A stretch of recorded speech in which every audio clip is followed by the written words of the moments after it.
இக்கதையில் வரும் சம்பவங்கள் கதாபாத்திரங்கள் யாவும் கற்பனையே. யார் மனதையும் நோகடிப்பது எமது நோக்கமல்ல. தண்ணி பில் கட்டியாச்சு, கரண்ட் பில்லும் கட்டியாச்சு. வேற மார்க்கெட்டுக்கு போய் சாமானும் வாங்கியாச்சு. மச்சான் உஸ்மான், வா மச்சான். மிச்சம் காலத்துக்கு குறைவார எப்படி சோமாரிக்க? ஓ உஸ்மான், நல்ல சோமாரிக்கன். வேலை அது இது கொஞ்சம் பிஸி ஆயிட்டேன். இப்போதான் கொஞ்சம் லீவாக இருக்கி. அப்போ உங்களை சந்திச்சு மிச்ச நாளாக போயிட்டு அப்போ உங்களை பார்த்துட்டு வர மாட்டு இப்போ வந்துட்டீங்க. மறுவா எப்படி மச்சான் போகுது மாட்டு வண்டி சவாரி எல்லாம்? அதுக்கு என்ன மச்சான், எப்பயும் ஆயிரம் வந்துக்கிட்டே இருக்கி. அல்ஹம்துலில்லாஹ் நல்லா போகுது.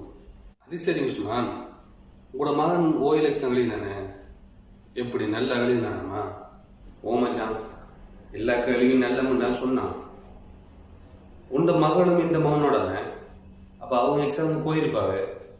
என்ன எல்லா கேள்வியும் எழுதினாவாமா? எப்படி ஈஸியாக இருந்துச்சாமா? ஓ மச்சான், எல்லா கேள்வியும் ஈஸியாக இருந்துதான்னு சொல்லிச்சு. ஆனால் 3 கேள்விக்கு மட்டும் விட தெரியல என்று சொல்லிச்சு மச்சான். எந்த மகன் இதைத்தான் மச்சான் சொன்னான்.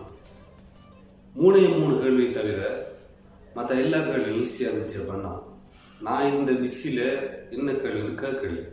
என்ன மச்சான், உங்களோட மகள்கிட்ட கேட்டீங்களா என்ன கேள்வின்ட்டு? நான் கேட்டேன் உஸ்மான். மகள் சொல்லிச்சு, ஒரு முட்டி மாதிரி நீல கலரில் இருந்துச்சான். அதில் பேர் என்ன, அது எந்த காலத்தில் வாழ்ந்தார்கள் பாவிச்சது, என்னத்துக்கு பாவிச்சாங்கன்னு கேட்டுருந்துச்சான். மறுவா நம்ம சின்ன வயசுல விளையாடுவோமே அந்த மினி பஸ், அதன்மே ஒன்று இருந்துச்சான். எப்படி சொல்றேன்னு அந்த செங்கல் வடிவில் இருந்துச்சான். அது சாப்பிட்ற சாமான். அது என்னத்தால செய்யற, எப்போ வாழ்ந்தார்கள் பாவிச்சது. மரம் இன்னும் என்ன உண்டு சின்ன கலன்ல கொஞ்சம் தண்ணி நிரப்பின மாதிரி இருந்துச்சான்.